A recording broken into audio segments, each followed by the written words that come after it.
Starting में तो हम लोगों ने कुछ भी नहीं घर में बनाया था। तो तब इंटरेस्ट रेट क्या हुआ करते थे? 5.95 था। तो जो भी इंस्टॉलमेंट वहाँ से आ जाता था वो EMI होता था। EMI होता था, उसी में चली जाता था। 4,21,000 का जो फ्लैट था 2-3 साल में 18 लाख हो गया। जो रेडी बिल्डिंग रहती है ऐसी प्रॉपर्टी परचेस करो, प्लेन लैंड के ऊपर आप कभी भी परचेस करने के लिए जाना है। एटलीस्ट रियल इस्टेट में मत आप इन्वेस्ट कीजिए, कहीं और इन्वेस्ट कीजिए जहाँ पे आपको कुछ हो। हाँ, जहाँ पर आपको उसका नॉलेज हो।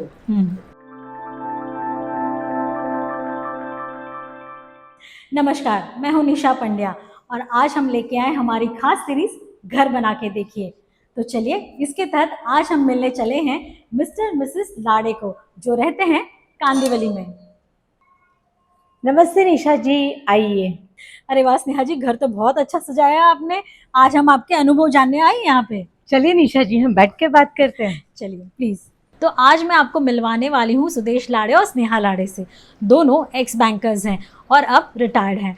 तो उनका अनुभव कैसा रहा ये जानते हैं। आप दोनों का स्वागत है real estate of real estate में। ये हमारी खास पहल इसलिए है क्योंकि हम जानना चाहते हैं कि आपको घर खरीदने के अनुभव कैसे रहे। क्योंकि कैसा होता है ना, घर का सपना तो सबको ही देखता है, लेकिन घर खरीदना और घर बनाना, इसमें बहुत काफ़ी अंतर है। तो सुदेश जी, हम आपसे पहले जानना चाहेंगे कि घर खरीदने का सपना आपने कैसे देखा और कैसे आपने घर खरीदा? घर खरीदने का एक सपना तो हमारा था ही। 1992 में एक्चुअली हम लोग जॉइंट फैमिली में रहते थे, तो घर काफ़ी छोटा पड़ता था। फिर हम लोगों ने सोचा कि एक अपना नया घर होना चाहिए करके। फिर हम लोगों ने यहाँ ठाकुर कॉम्प्लेक्स में एक घर देखा और 1992 में हम लोगों ने उसके लिए हमारे बैंक से लोन लिया। मतलब आप दोनों बैंक में काम करते थे? अच्छा, हम लोग दोनों ही बैंक में है। इसका हमको काफ़ी सारा फायदा हो गया।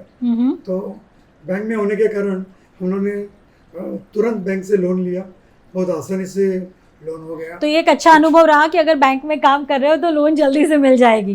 जल्दी से मिल जाएगा ऐसे नहीं कह सकते। बैंक की प्रोसीजर रहती है। हाँ, उस प्रोसीजर से तो जाना पड़ता है। मतलब कह सकते हैं सिबिल तो अच्छा रहेगा। अगर बैंक में काम कर रहे हैं तो आपको वो सारे नीति नियम पता हैं, तो उतना आसानी हो जाती है।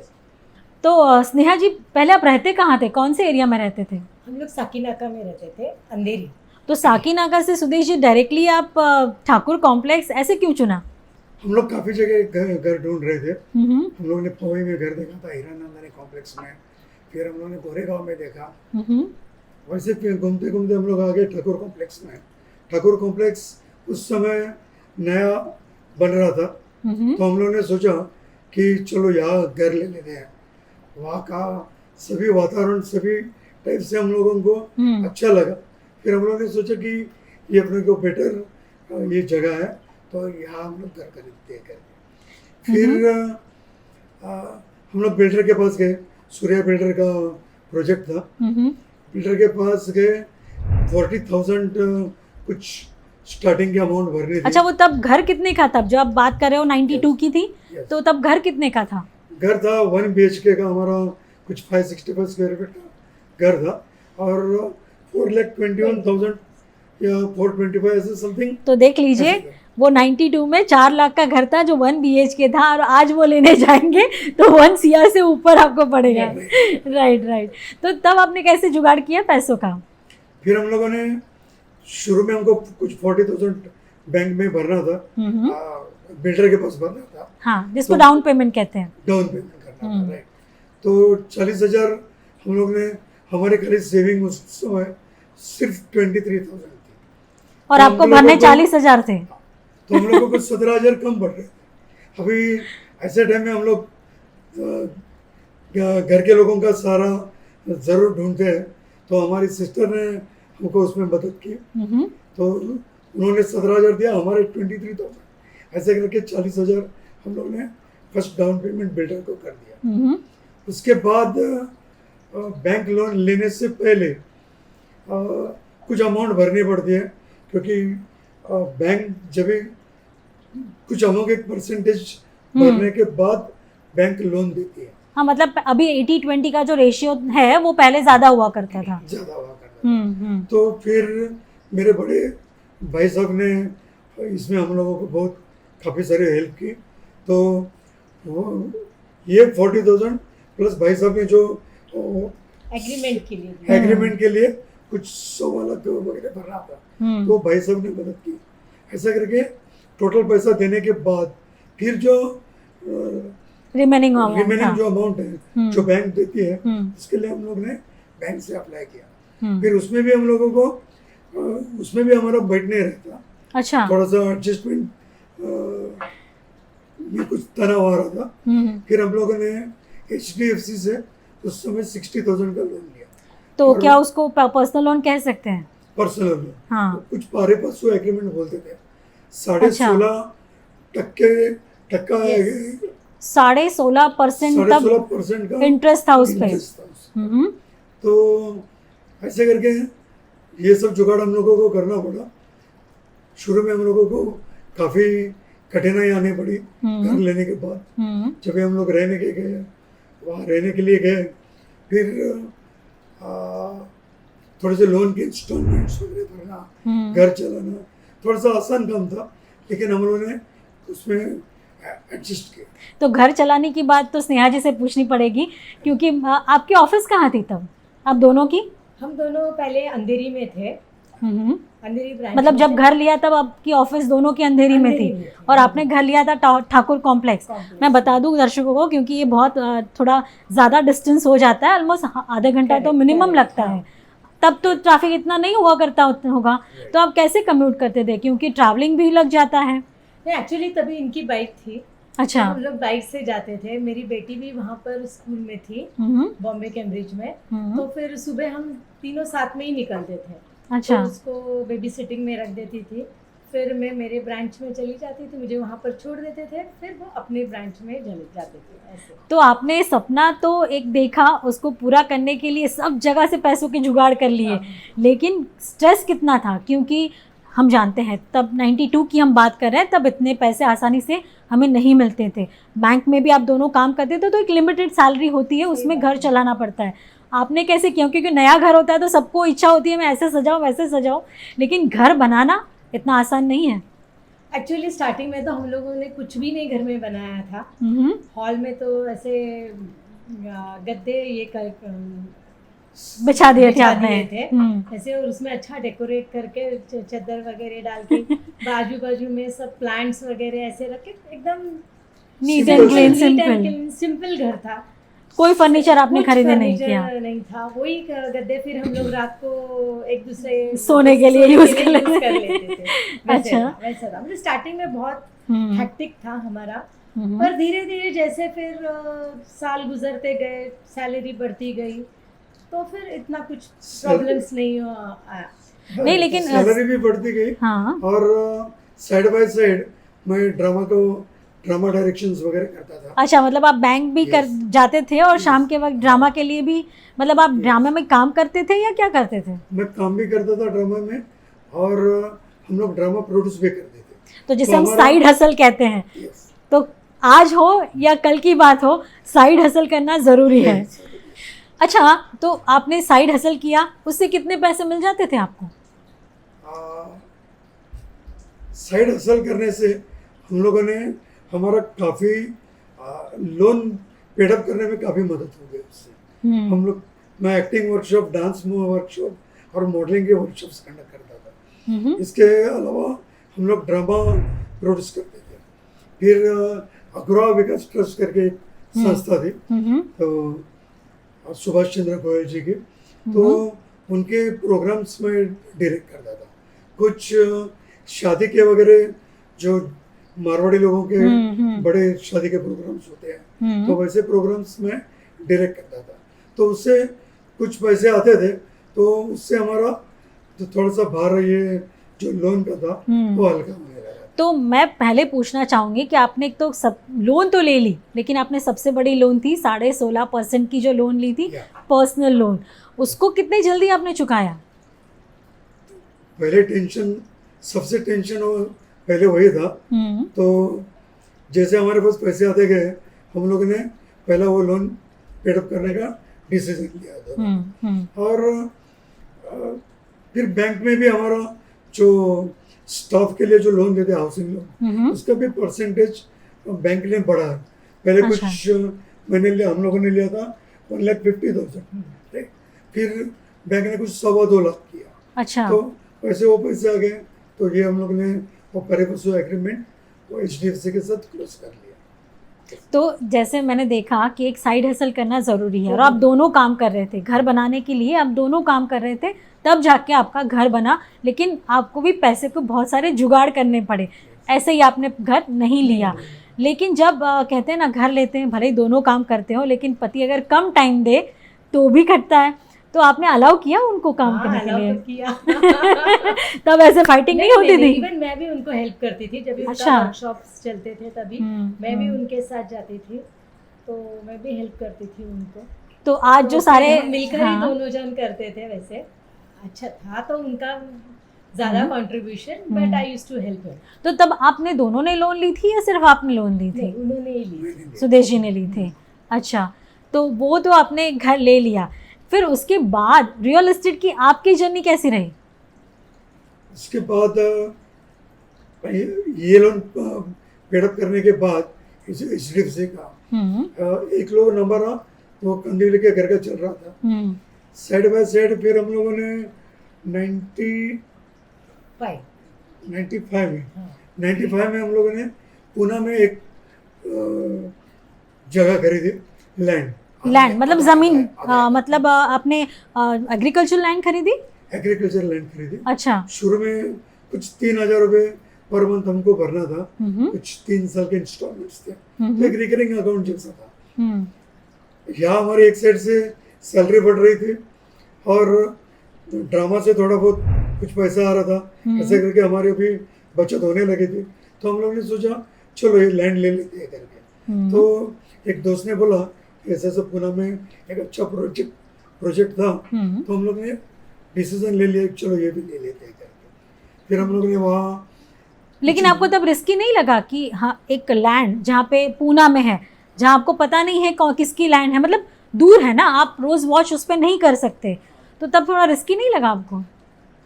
रिस्क फैक्टर तो उसमें था ही, लेकिन जो कंपनी से हम लोग ने परचेस किया था वो कंपनी मेरे दोस्त के सब पहचान वाले थे, तो उसके ऊपर एक भरोसा रख के हम लोग ने सोचा कि यहाँ ले लेते हैं करके।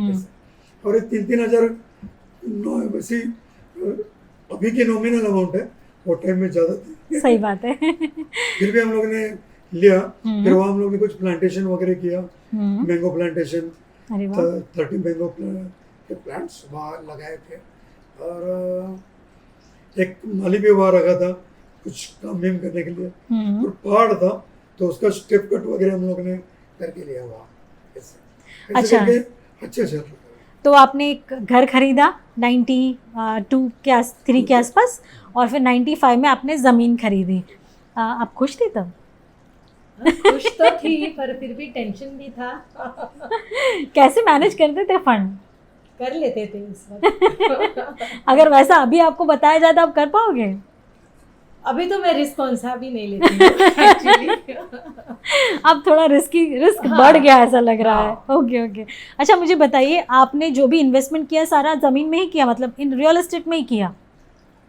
हाँ, रियल एस्टेट की इन्वेस्टमेंट हमको ज़्यादा फायदेमंद लग रही थी, क्योंकि उस टाइम में बैंक का जो इंटरेस्ट रेट था वो काफ़ी कम हो रहा था, और एक साइड में रियल एस्टेट की प्राइसेस बढ़ती जा रही थी। तो हम लोग ने देखा कि अभी हम लोग ने वहाँ घर लिया जो ठाकुर कॉम्प्लेक्स में है, तो 2-3 साल में उसकी कीमत कुछ 18 लाख हो गई थी।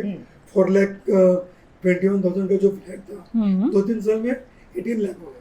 तो हम लोगों ने सोचा कि यहाँ इन्वेस्ट करना ज़्यादा, प्रॉपर्टी में इन्वेस्ट करना ज़्यादा अच्छा है। वहाँ पे जल्दी आपको रिटर्न मिल रहे थे? जल्दी रिटर्न मिल रहे थे। फिर उसके बाद की जर्नी कैसी रही? और कोई प्रॉपर्टी खरीदी आपने? उसके बाद हम लोगों ने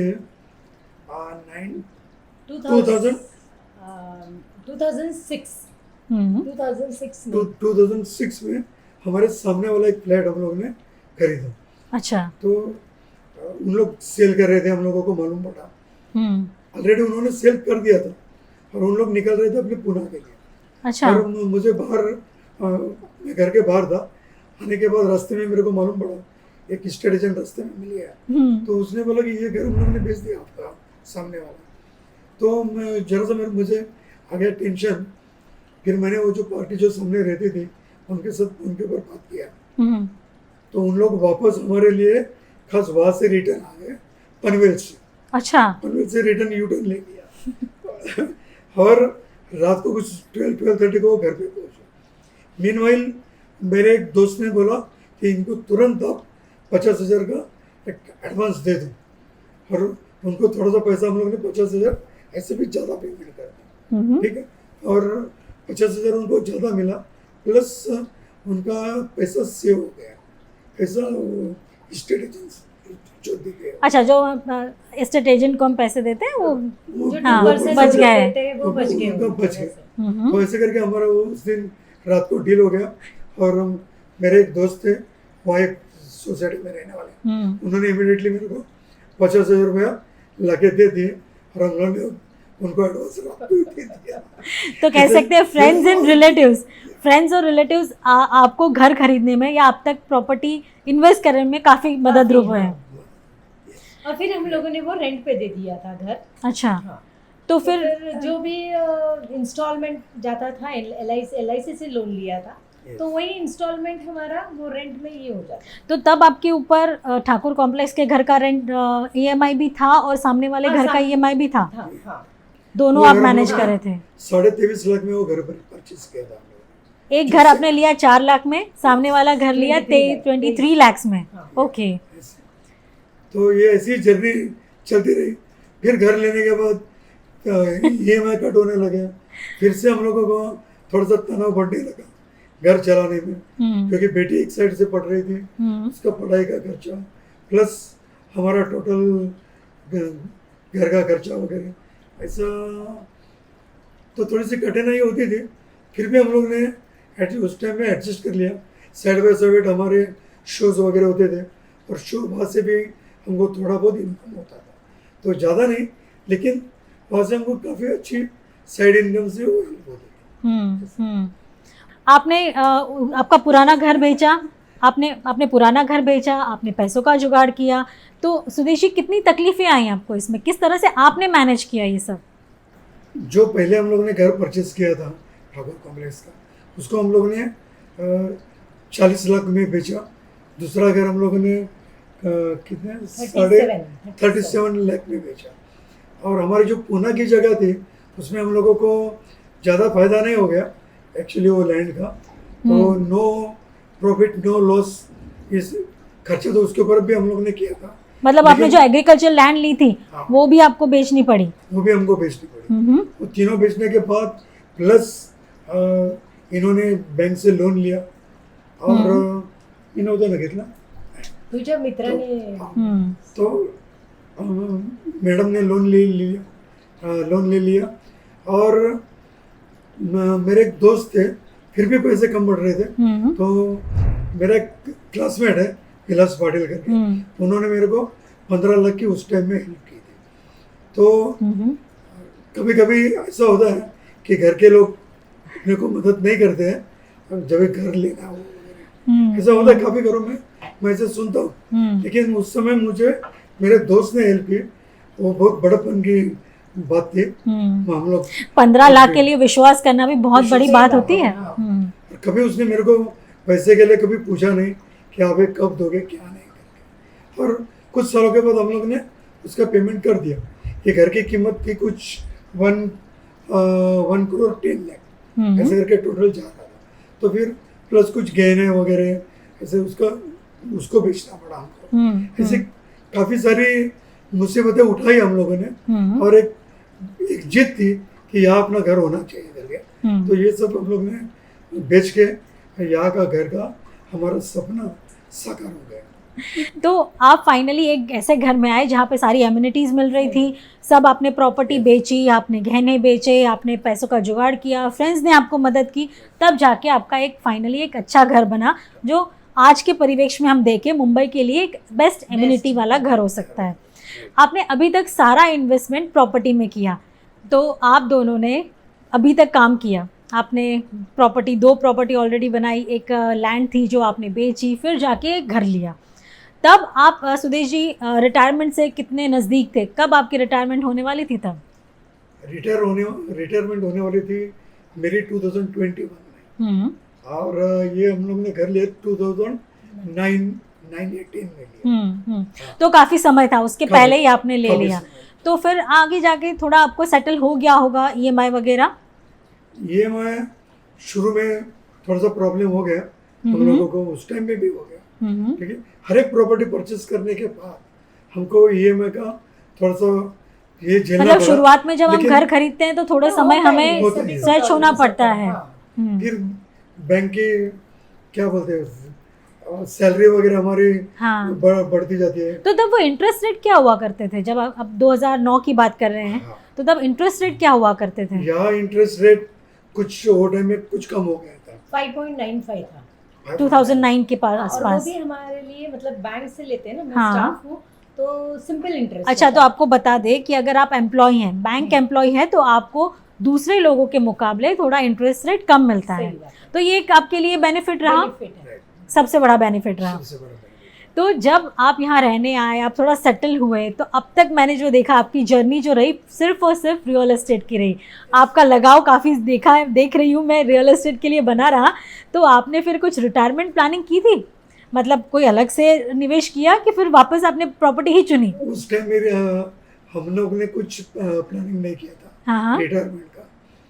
जो कुछ भी थोड़े बहुत पैसे सेव करते थे वो हम लोग फिर से प्रॉपर्टी में लगा देते थे, फिर से लोन ऐसे करके हमारा ये लोन और थोड़ा सा सेविंग, ये क्या बोलते हैं उसको, एक समीकरण एक हमारा बन गया। तो ऐसे ही करके हम लोग ने करते करते कुछ 2016 में हम लोग ने पुणे में और एक 2 BHK का घर परचेज किया। मतलब 2009 में जब आपने ये बड़ा घर लिया, उसके बाद 2016 में वापस पूना में घर लिया। ओके, पुणे में घर लिया हम लोग। अच्छा।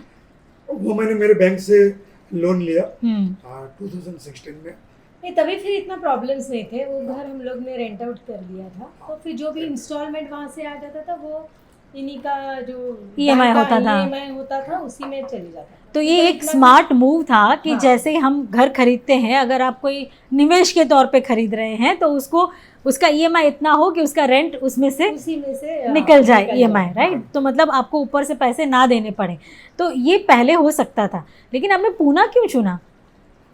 पुणे एक्चुअली हमारा प्लानिंग था कि हम लोग हमेशा सुनते थे लोनावला के बारे में, तलेगांव के बारे में, तो हम लोग ने सोचा कि एक अपना घर वैसे पुणे जैसे इलाके में होना चाहिए, बाकी हवा वगैरह से अच्छी ठंडी रहती है वगैरह। तो रिटायरमेंट के बाद वहाँ जाके रहने के लिए एक अच्छी प्लेस करके हम लोग ने पुणे का चयन किया। सिलेक्शन किया। लेकिन फिर हम लोग ने कुछ साल उसको हम लोग ने भाड़े से दिया।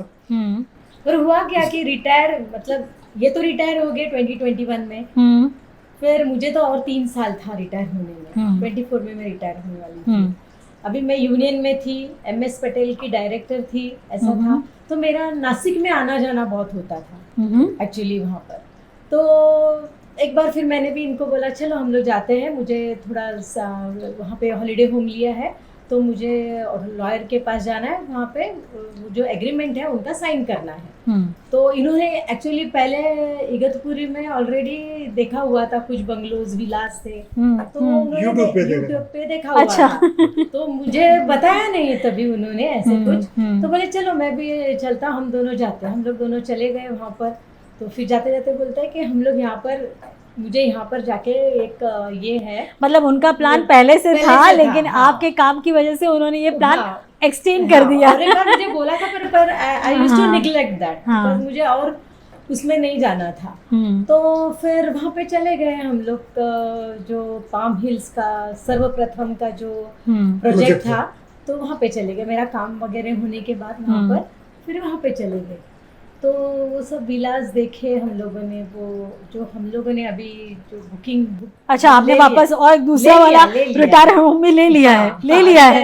अरे वाह। So even I like that, मुझे भी बहुत पसंद आ गया। तो फिर मैंने सोचा चलो विल गो फॉर दैट ऐसे करके। तो फंड्स थोड़े बहुत मेरे इतने सालों में मैंने जमा किए हुए थे, और थोड़ा मेरे बैंक के अभी रिटायरमेंट के वक्त भी हमें लोन मिलता है वैसे। अच्छा। सो दैट ऑल्सो आई टुक, और दोनों लेकर मैंने फिर वो विला बुक कर लिया। तो आपने घर तो आपका था ही, उसके हाँ। अलावा 2 रिटायरमेंट होम्स अभी तक आपने सेटल कर लिए हाँ। हैं, ठीक है। तो मतलब आप आज हम देखने जाए तो आपके पास 3 प्रॉपर्टीज़ हैं। Yes. लेकिन आपने सिर्फ रियल एस्टेट ही क्यों चुना निवेश के लिए?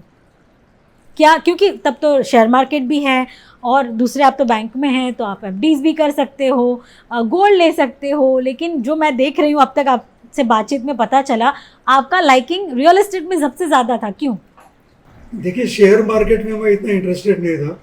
जो कुछ भी हम लोग सेविंग करते थे वो बैंक में करते थे और रियल एस्टेट में करते थे। रियल एस्टेट में इसके लिए किया कि कभी कल कुछ कठिनाइयाँ आ गई या कुछ प्रॉब्लम आ गया या कभी कुछ मेडिकल एक्सपेंसेस वगैरह निकल गए, तो हम लोगों ने सोचा कि एक प्रॉपर्टी हम लोग उस टाइम में बेच देंगे। तो और यहाँ एक जगह पे प्रॉपर्टी के रेट बढ़ रहे थे और उतना बैंक में अपने को हमको, जैसे कि मैंने पहले कहा, उसमें उतना फायदा, तो मतलब एफडी के जितने इंटरेस्ट होते हैं वो उसके मुकाबले तो कम ही होते हैं। कम।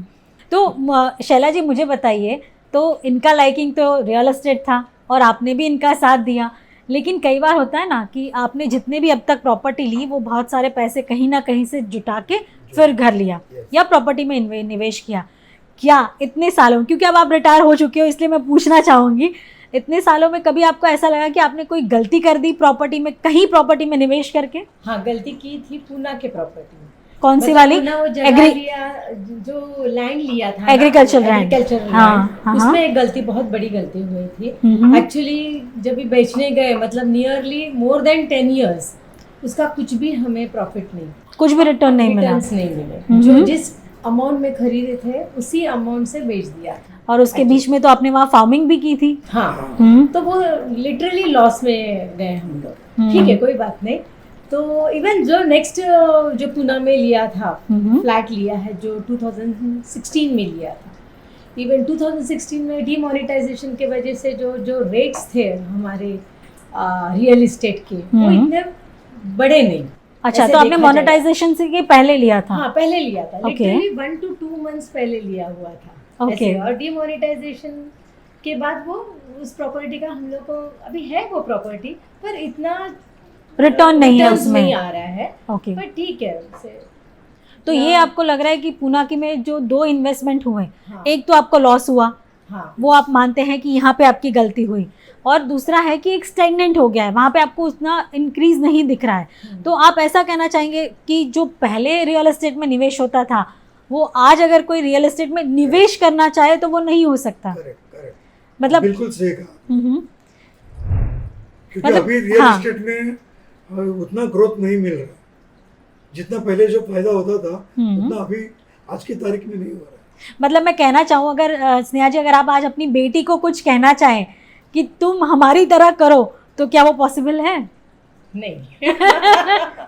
नहीं, वो भी नहीं करेगी, और मैं भी चाहती हूँ कि उसने निवेश नहीं करना चाहिए। मतलब ऐसा क्यों? आपके इतने सारे सालों के अनुभव में आपने तो सिर्फ रियल एस्टेट में निवेश किया, फिर आप अपनी बेटी को क्यों नहीं कहेंगे रियल एस्टेट में या कोई प्रॉपर्टी खरीदने के लिए? क्योंकि मुझे भी एक्सपीरियंस कुछ अच्छे नहीं मिले ना, तो इसलिए मैं नहीं चाहूँगी कि उसमें जाना चाहिए। और जो भी अभी हमारी प्रॉपर्टी है तो वो उसी की है। वो तो है, लेकिन आज जो हमारी चर्चा हो रही है उसका वही एक निचोड़ है कि हमारे अनुभव हम दूसरों को बताएं। क्योंकि आज हम जब घर खरीदने जाते हैं तो जैसे हमने देखा मिस्टर एंड मिसेस लाड़े, इन्होंने जिस तरह से पैसे जमाए, जुटाए, कहीं ना कहीं से उन फ्रेंड से हो या रिलेटिव्स हो, उनसे पैसे लिए, पुरानी प्रॉपर्टी बेची, गहने बेचे, और तब जाके उन्होंने घर खरीदा। और सबसे इम्प्रेसिव मुझे जो लगा, साइड हसल। मतलब एक जॉब से आप अपनी ज़रूरतें पूरी कर सकते हैं, लेकिन अगर आपको निवेश करना है तो या तो आपको साइड हसल यानी कि कोई और जॉब करना पड़ेगा या कोई और बिज़नेस करना पड़ेगा, ताकि आप अपनी अचीव कह सकते हैं ना, सपने साकार कर पाए, राइट? आप समझते होंगे क्योंकि आज आप दोनों रिटायर हो गए हैं, अच्छी लाइफ जी रहे हैं, तो आपकी मेहनत है, इतने सालों की मेहनत आपने जो की है उसका ये आज परिणाम है कि आप अच्छे से आपने रियल एस्टेट में निवेश किया है। लेकिन आप कहते हैं कि आप सजेस्ट नहीं करोगे आप रियल एस्टेट में निवेश के लिए। लेकिन आज हम देखने जाएं, क्योंकि प्रॉपर्टी के दाम जिस तरह से हमने देखा है, 2011 एक पीक था, 2011 में हमने देखे थे रियल एस्टेट, मुंबई की जब हम बात कर रहे हैं, बहुत बढ़ गए थे। उसके बाद आपको लग रहा है कि निवेश एज इन रियल एस्टेट में करना थोड़ा डिफिकल्ट हो गया है? यस, 2011 के बाद ज़रा डिफिकल्टी हो गया निवेश करना। प्रॉपर्टी में अगर आप निवेश करना चाहते हैं तो अभी 2011 के बाद एक्चुअली करना नहीं चाहिए, बात सही है। लेकिन जैसे आपने देखा, पहले कोई ऐसे रूल्स एंड रेगुलेशंस नहीं होते थे, बहुत फ्रॉड होते थे। जब आपने शायद कोई खेती की ज़मीन देखी भी थी या ली भी थी, उसमें भी आपको थोड़ा रिस्क तो लगा होगा। आज रेरा आ गया है, बहुत सारे ऐसे नियम आ गए हैं, आपको लग रहा है वो पॉजिटिव है, या आपके समय में ऐसा होना चाहिए था? होना तो चाहिए था। हम लोगों ने कभी भी घर लेने के टाइम में काफ़ी सावधानी जो क्या बोलते हैं बरतनी पड़ती है, हाँ, तो वो हम लोग ने ले ली है हमेशा। क्योंकि कभी कभी लोग क्या करते हैं कि कुछ प्लेन ज़मीन रहती है और लोग अपना घर बुक कर लेते हैं। हम लोगों ने कभी ऐसे नहीं किया। हम लोगों ने देखा वहाँ बिल्डिंग पूरी खड़ी हो गई है और हमको कुछ 4-6 महीने के अंदर पोजीशन मिलना है, तो जहाँ जहाँ हम लोगों ने प्रॉपर्टी परचेज की, वो हम लोग ने यहाँ हम लोग ने लोन ले लिया और वो हम लोगों के हाथ में उसकी चाबी आ गई। ऐसा हमेशा हम लोगों ने किया। मतलब आपने रेडीमेड प्रॉपर्टी ली है, ना कि अंडर कंस्ट्रक्शन? अंडर कंस्ट्रक्शन कभी नहीं। अच्छा, उसकी कोई खास वजह? उसकी वजह ये है कि हम लोगों को कौन से बिल्डर के ऊपर एक तो भरोसा नहीं रहता है, कौन बिल्डर कभी उसका बिजनेस डूब जाएगा वगैरह, कुछ अपने को पता नहीं रहता। तो इसके लिए हम लोगों ने सोचा कि आज की तारीख में ये पैसा ले, इसकी चाबी ले लिए, सबसे बेस्ट। मतलब और मैं ready to move in flat ही आप सजेस्ट करते हो? और मैं लोगों को यही बोलना चाहूँगा कि आप कभी भी प्रॉपर्टी लेंगे तो जो रेडी बिल्डिंग रहती है ऐसी प्रॉपर्टी परचेस करो। प्लेन लैंड के ऊपर आप कभी भी परचेस करने के लिए जाना है। स्नेहा जी, आप आज के हमारे व्यूअर्स को क्या सलाह देना चाहेंगे, क्योंकि आप अब रिटायर हो चुकी हैं, आप दोनों बैंक में रह चुके हैं, आपने बैंक के रियल कह सकते हैं ना इंटरेस्ट रेट की साइकिल भी देखी है और आपने रियल एस्टेट की साइकिल भी देखी है। तो आज अगर आप हमारे व्यूअर्स को कोई सलाह देना चाहें रियल एस्टेट में इन्वेस्टमेंट को लेकर या किसी और इन्वेस्टमेंट को लेकर, तो आप क्या कहेंगे आपके अनुभव से? मैं ऐसा कहूँगी कि अगर रियल इस्टेट में आपको इन्वेस्ट करना है, इन्वेस्ट मतलब अगर आपको जाना है और रहना है उस घर में, तो आप उसमें इन्वेस्ट कर सकते हो, because you are going to go and stay there. हाँ, अगर आपको इन्वेस्ट इसलिए करना है कि बाबा चलो आगे उठकर हमारी मतलब आपने जैसे किया इन्वेस्ट किया है वो बढ़ सकता है, बट आई वुड सजेस्ट कि नहीं, एटलीस्ट रियल इस्टेट में मत आप इन्वेस्ट कीजिए, कहीं और इन्वेस्ट कीजिए जहाँ पे आपको हाँ, जहाँ पर आपको उसका नॉलेज हो। जैसे कुछ म्यूचुअल फंड्स रहते हैं और कुछ है, वैसे उसमें आप इन्वेस्ट कर सकते हो। बस उतना ही मैं कह सकूँगी, क्योंकि मैंने उस दौर से बहुत आई हूँ जहाँ पे मैंने रियल इस्टेट में कहीं पुणे में जैसे मैंने इन्वेस्ट किया था, it was not good for me. So ठीक है, यहाँ तक मेरी जर्नी थी कि दोनों एक्सपीरियंस मुझे मिला कि वहाँ पे मुझे अगर लॉस हुआ रहेगा पुणे में तो मुझे कहीं और उसका बेनिफिट हुआ था, but now right now it is not good to invest in real estate. अच्छा, मुझे सुदेश जी आप बताइए, क्योंकि कई बार होता है ना, पहली बार हम जब कोई प्रॉपर्टी खरीदते हैं हमें नॉलेज नहीं होता है। आज हमारे नई पीढ़ी भी शायद कोई घर लेना चाहे तो उनको नॉलेज नहीं है, तो कई बार वो कंफ्यूज होते हैं हम किसको पूछें। तो जब आपकी एज में थे, जब आपने पहला घर खरीदा या दूसरा घर खरीदा, क्या आपने किसी से सलाह ली थी? क्या आपने किसी से शेयर किया था? कैसे नॉलेज गेन किया घर खरीदने के लिए? कुछ बैंक के दोस्तों के साथ मैंने इस बारे में चर्चा की थी। बड़े भाई के साथ बात किया, पहले उसका परमिशन लिया और हम लोगों ने सोचा कि उसको बड़े भाई को भी पता कि ऐसे हम लोग लेने जा रहे हैं करके। तो भाई को भी अच्छा लगा और घर के लोगों का सपोर्ट था, इसके लिए हम लोग ले पाए। तो कह सकते हैं जब अगर आप पहला घर ले रहे हो तो फैमिली को साथ में रखना ज़रूरी है, रखना जरूर है। क्योंकि उनके अनुभव पता चलते हैं, राइट। अच्छा स्नेहा जी, आपने घर को बहुत अच्छे से सजाया है। जैसे हमारी थीम है घर बना के देखिए। घर लेना तो आप ले ही लोगे, कहीं से भी पैसा जुगाड़ करके ले लोगे, लेकिन घर बनाना ये फैमिली मेम्बर्स के हाथ में होता है, क्योंकि ऐसे ही सबके पास पैसे होते नहीं। जैसे आपने बताया कि पहले तो आप गद्दे बिछा के उसको सोफ़ा के जैसे बताते थे, लेकिन जब आपने घर सजाया तो कितनी तकलीफ आई, पहले ये बताइए। अभी ये घर सजाते वक्त में तो 3-4 मंथ्स तो हम लोग बाहर रहे हुए हैं, दूसरे यहाँ पर जाके रहते थे हम लोग, फिर रिनोवेशन सब किया है इस घर पर, तो तकलीफ तो हो गई थी। मतलब ऐसा कह सकते हैं ना, सब चीजें एक साथ आ गई थी, ऐसा है? नहीं ऐसा कुछ नहीं है। जाके देखना पड़ता था, पसंद करना पड़ता था, कुछ चीजें ऐसे होते थे कि मुझे अच्छे लगते थे, इनको नहीं अच्छे लगते थे, कुछ ऐसे भी इंटीरियर करते थे। तो ऐसा होता है ना कि कई बार जो शायद हमारे व्यूअर्स हमें देख रहे होंगे तब उनके मन में सवाल होंगे कि भाई घर लेना है तो सारा इंटीरियर करा के ही घर में जाना है, और कई होते हैं जो नहीं, एक चीज़ जुटा के फिर घर बनाते हैं। मज़ा किस में है, क्योंकि आपने तो सारा फेस देखा हुआ है। नहीं, मज़ा तो एक चीज़ मतलब मुझे जो अच्छा लगता है ना, मुझे ऐसे चाहिए, समझो, मतलब अपनी पसंद जो है, समझो कर्टन बोलो और कुछ एंटिक पीसेस वगैरह, वो उसमें ज़्यादा मज़ा आता है। तो इंटीरियर डिज़ाइनर में छोड़ना चाहिए या हमें इंटीरियर डिज़ाइनर बनना चाहिए? इंटीरियर डिज़ाइनर रहना चाहिए। दूसरों की चॉइस देख के हमें अपना घर नहीं बनाना चाहिए, अपने हिसाब से अपना घर बनाना चाहिए। ये तो आपने बड़ी पते की बात कही है, क्योंकि सबकी चॉइस अलग रहती है और बजट भी अलग रहता है। तो आप हमें अपना घर बताएंगी? यस श्योर, बताते चलिए। हम लेडीज की पहली प्रायोरिटी तो किचन रहती है। सही बात कहा आपने। तो पहले जब भी मैं रहती थी तो छोटा सा किचन था, और यहाँ पे थोड़ा बड़ा किचन है, तो मैंने सब यहाँ पर मॉड्यूलर किचन बना दिया है। और मुझे लगता है गैस पाइपलाइन आने से बहुत ही सबको बेनिफिट होगा। Correct, right. क्योंकि पहले आपने देखा होगा आप सिलेंडर उठाओ, वापस रखो, उसे लगाओ। सो ये बहुत अच्छा हो गया। और हम लोग रहने आए और तुरंत 2 साल में हो गया था। अच्छा, पाइपलाइन का। तो फिर वो एक बेनिफिट हो गया था। और कुछ यहाँ पर मेरी बेटी के सब पसंद है। पहले हमारे जमाने ओवन वगैरह नहीं रहता था, तो अभी थोड़ा अलग से जगह करके वहाँ पे रख दे दिया है। तो मेरी बेटी ने कुछ छोटे छोटे बेबीज लाके रखे हुए हैं, बड़े सुंदर है। स्नेहा जी, आपके घर में जो सबसे ज्यादा मुझे पसंद आया ना, ये फाउंटेन पसंद आया। कहाँ से लिया ये मैंने फोर्ट से लिया था, वहाँ पर एक एग्जीबिशन लगा हुआ था, तो वहाँ पे बहुत पसंद आया मुझे और सुदेश जी को। 150 kg का है वो। वैसे फाउंटेन छोटे भी मिलते हैं, आपको ये इतना बड़ा पसंद ये बहुत ही पसंद आया था दोनों को, मिस्टर और मुझे, और हम लोगों ने वो ले लिया।